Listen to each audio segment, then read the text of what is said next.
Bismillahirrahmanirrahim. Assalamualaikum warahmatullahi wabarakatuh. Alhamdulillah alamin wa bihi nasta'in wa ala murudnya waddin wa salatu wassalamu ala asrofil anbiya'i wal mursalin wa ala alihi wa sahbihi ajmain amma ba'du.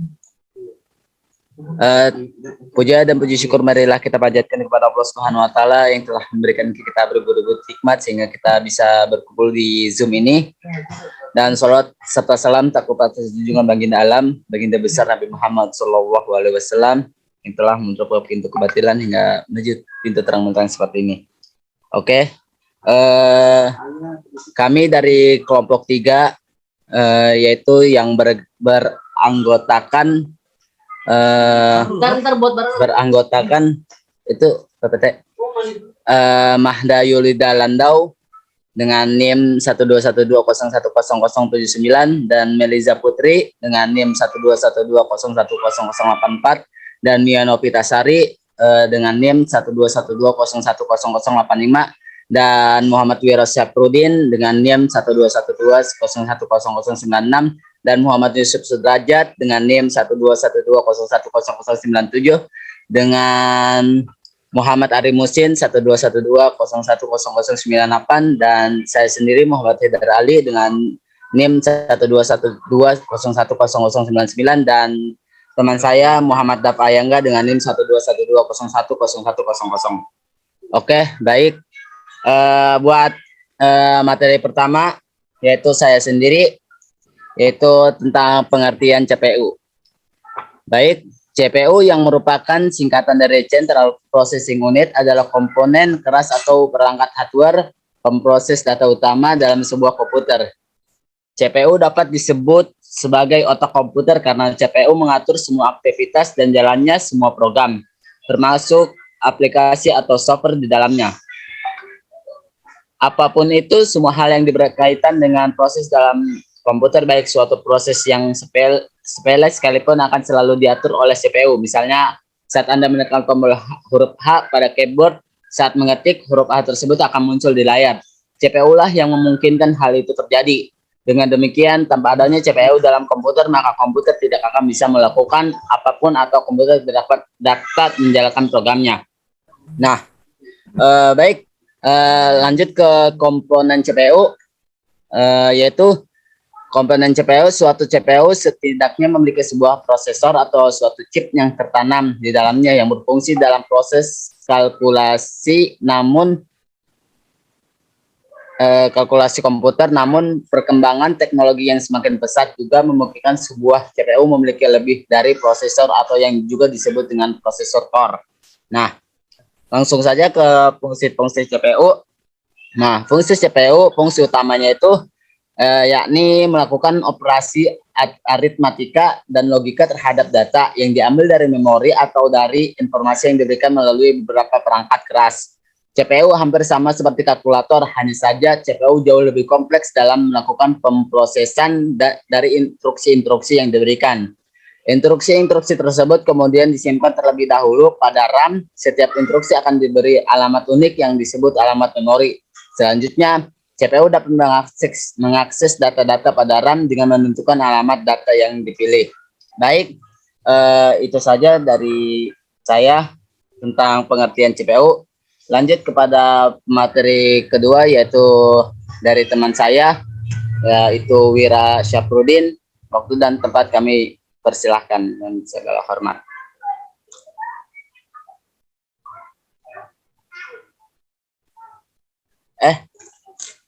Buat pemateri, maaf ada kesalahan. Buat pemateri kedua yaitu dari saudari kita yaitu Mahda Yulida. Waktu dan tempat kami persilahkan.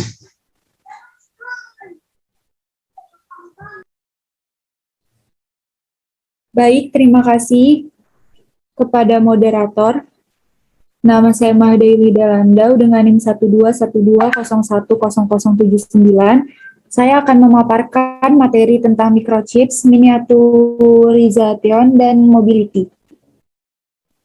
Microchips, miniaturization, dan mobility itu dibagi menjadi 4, yaitu yang pertama vacuum tubes versus transistor versus integrated circuit atau IC, semikonduktor, dan mikroprosesor. Yang pertama yaitu vacuum tubes versus transistor. Vacuum tubes merupakan gerbang logika asli komputer yang terlihat seperti bola lampu yang panas dan terbakar. Sedangkan transistor memiliki ukuran 1/100 ukuran vacuum tubes atau daya yang lebih kecil, lebih cepat, dan lebih dapat diandalkan. Kemudian transistor versus integrated circuit atau IC adalah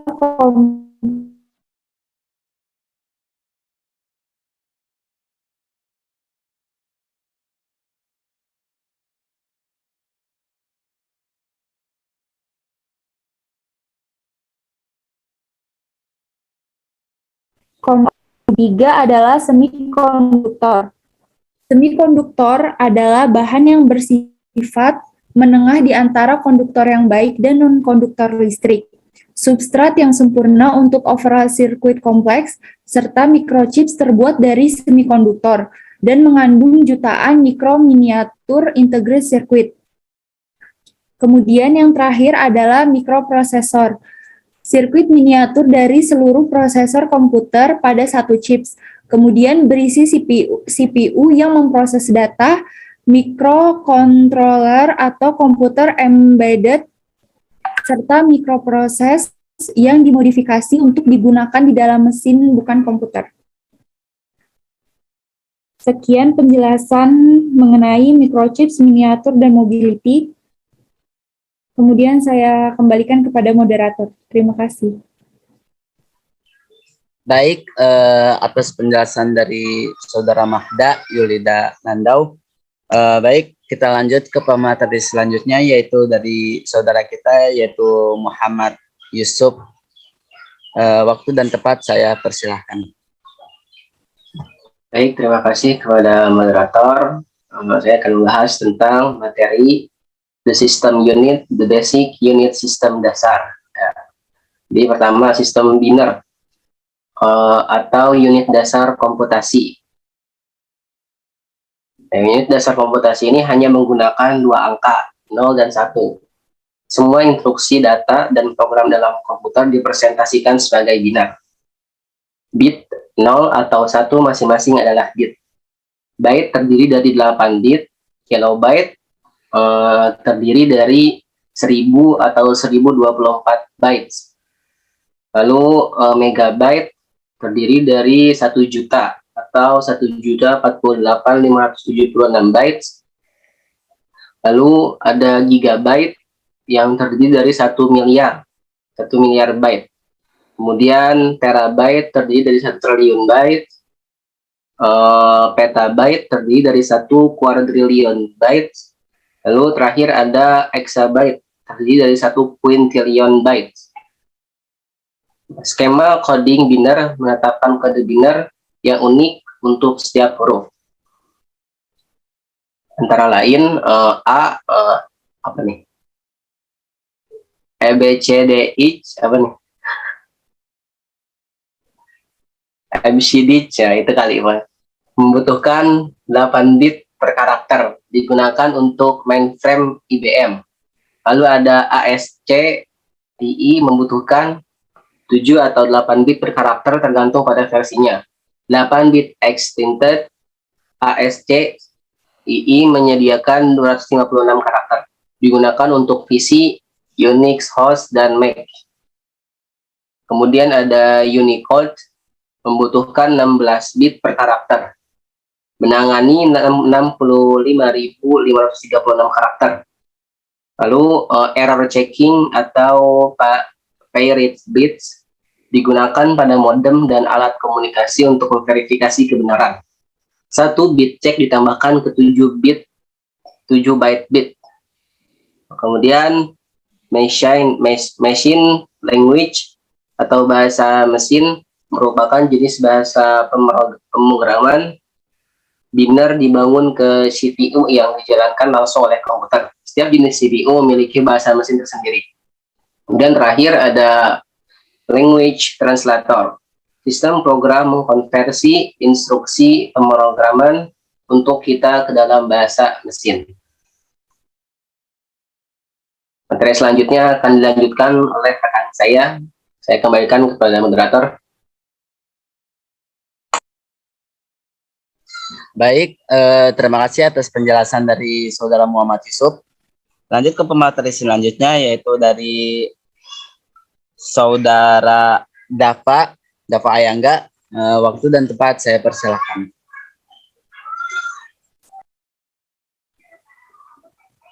Baik, terima kasih kepada moderator. Untuk materi selanjutnya yaitu more on the system unit, atau yang artinya lebih lanjut tentang unit sistem. Ini materinya dibagi jadi, yang saya jelaskan jadi 3. Yang pertama, bagian dari CPU, yaitu terdiri dari word size, control unit, arithmetic logic unit, registers, dan buses. Yang kedua, bagaimana memori bekerja? Yang pertama, random access memory chip yang tidak stabil.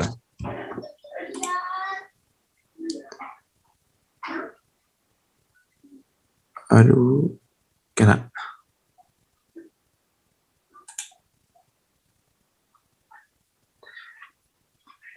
Yang kedua, ada read only memory. Yang ketiga, ada complementary metal oxide semiconductor.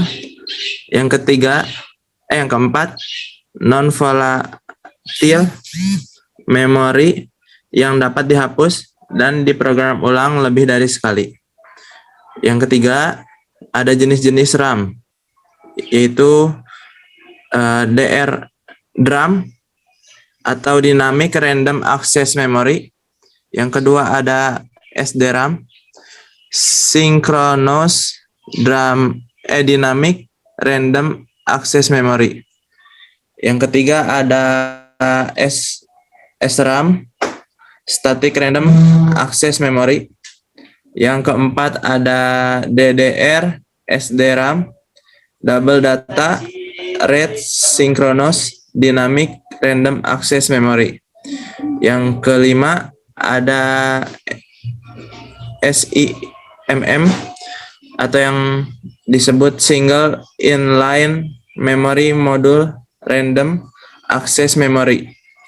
Yang terakhir ada DIMM, yaitu Dual Inline Memory Module Random Access Memory. Mungkin sekian, saya kembalikan kepada moderator. Ya, baik. Terima kasih atas penyampaian dari Saudara Dava Ayangga. Lanjut kepada pemateri selanjutnya, yaitu dari Saudara kita Arif Muhsin. Waktu dan tempat saya persilahkan.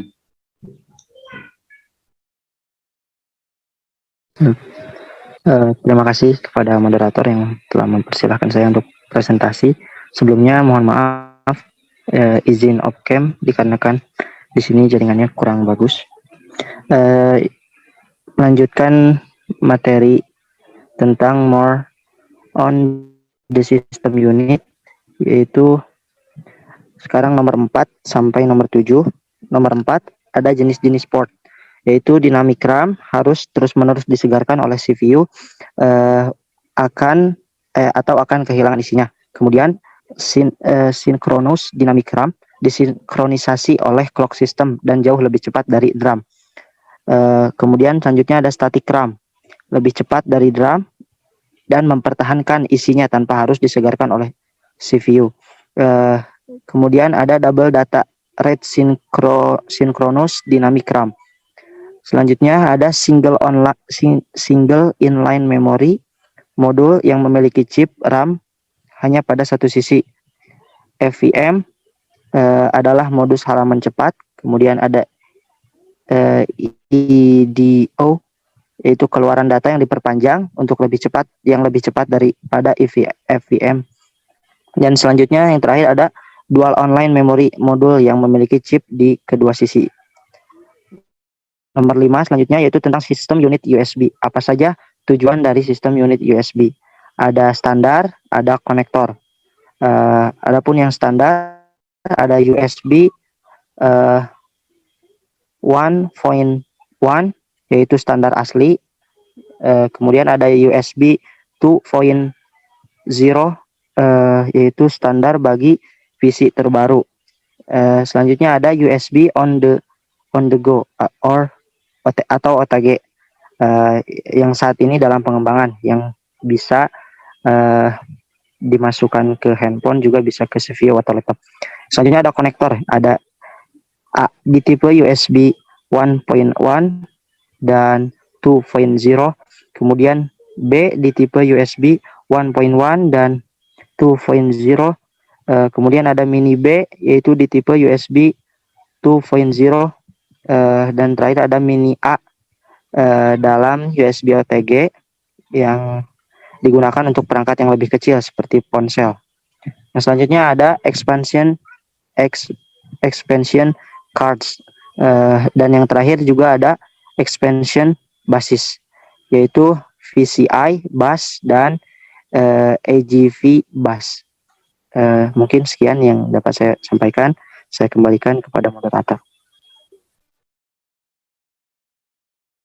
Baik, terima kasih atas penyampaian dari Saudara Ari Muhsin. Lanjut kepada pemateri selanjutnya yaitu dari Saudari Meriza. Meriza Putri, waktu dan tempat saya persilahkan.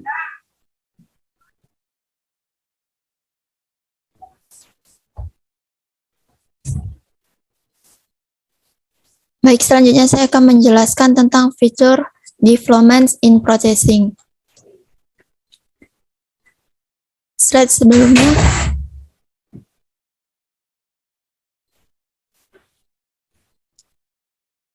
Pembuat komputer terobsesi dengan kecepatan dan energi dalam mencari cara untuk mengiklankan pemrosesan yang lebih cepat dan memori yang lebih utama di ruang yang lebih kecil. Pembagiannya ada 6. Yang pertama, chip DSP, prosesor untuk periode pasca PC.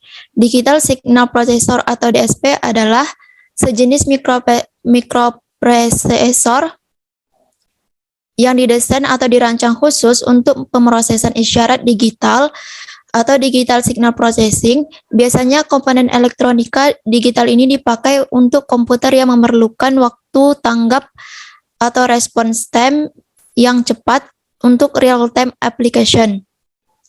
Selanjutnya, nanoteknologi. Dalam nanoteknologi, molekul digunakan untuk membuat mesin kecil untuk membawa pengetahuan dan menjalankan tugas. Yang ketiga, komputasi optik.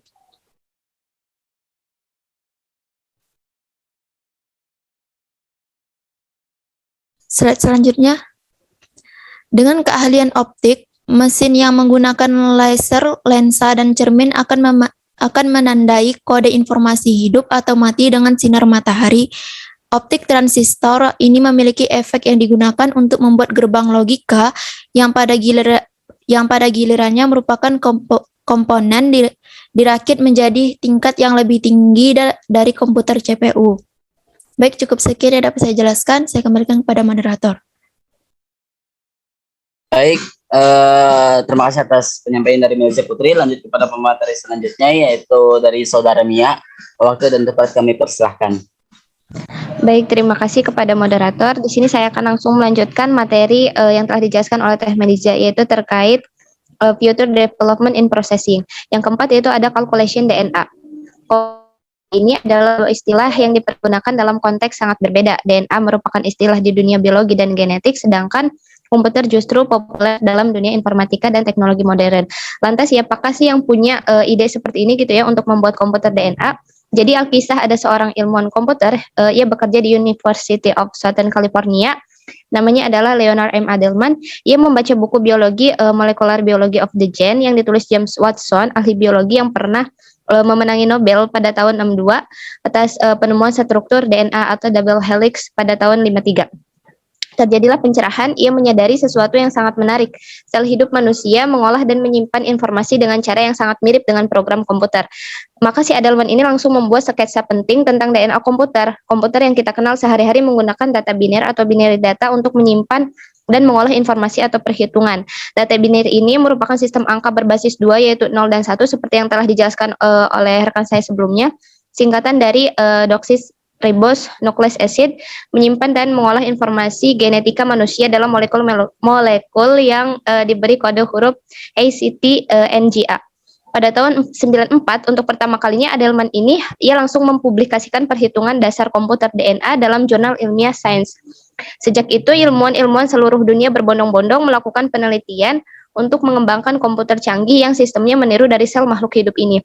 Seperti NASA, kemudian Pentagon, serta banyak lagi lembaga dan agen federal berlomba-lomba menguncurkan dana untuk penelitian yang bisa menghasilkan DNA sintetik, yang kemudian digunakan untuk penelitian yang berusaha mengembangkan sistem komputer masa depan. Kemudian selanjutnya ada quantum computing. Quantum computing adalah cara melakukan komputasi dengan memanfaatkan fenomena pada fisika yang disebut dengan superposition atau superposisi dan entanglement atau keterkaitan kuantum yang berdampak pada proses perhitungan yang jauh lebih cepat dibanding komputer biasa. Untuk beberapa permasalahan tertentu seperti masalah pencarian kunci pada kriptografi, kemudian simulasi dunia fisik dan machine learning. Selanjutnya yaitu ada prospek lain seperti sistem komputer molekuler dan level. Dalam molekul fisik, transistor silikon diubah oleh satu molekul. Dalam kalkulator tujuan, transistor diubah oleh satu elektron. Ya, pendekatan ini seperti karena pembuatan massal kabel, atom, dan isolator.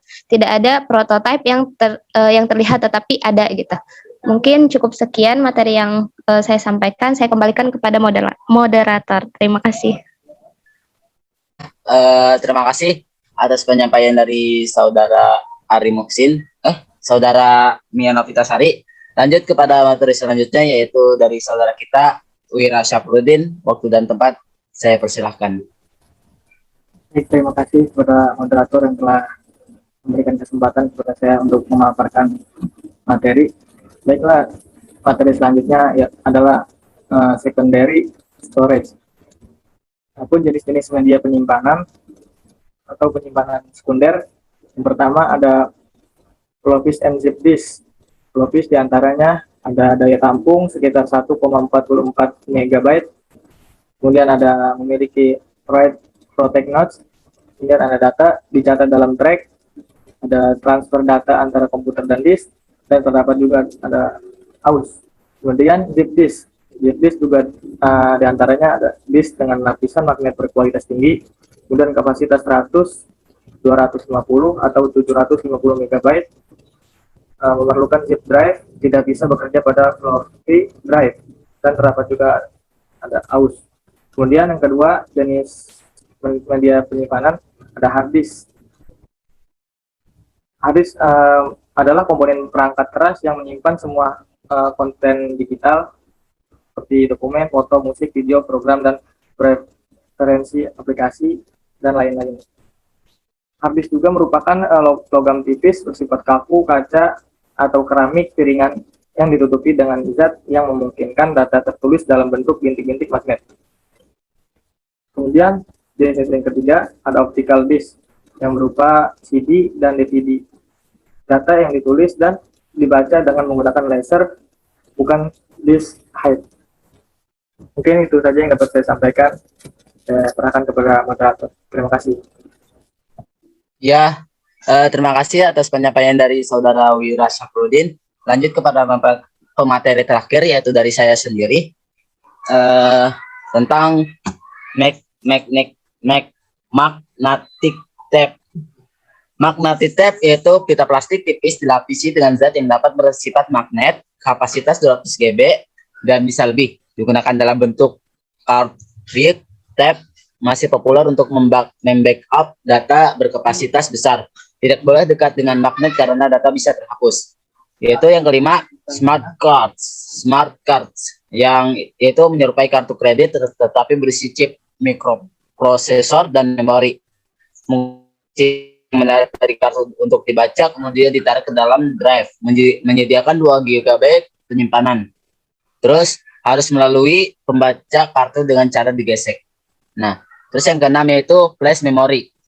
Flash memory yaitu non-volatile memori tanpa bagian yang bergerak dihubungkan ke port USB pada sebagian besar PC dan mesin touch.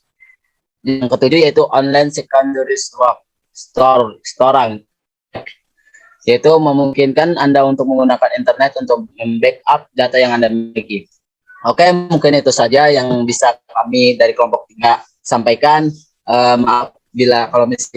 Maaf kalau masih ada kesalahan dalam penyampaian kami. Terima kasih. Selebihnya ada gadis yang tak letak. Saya Muhammad Haidar Ali. Terima kasih.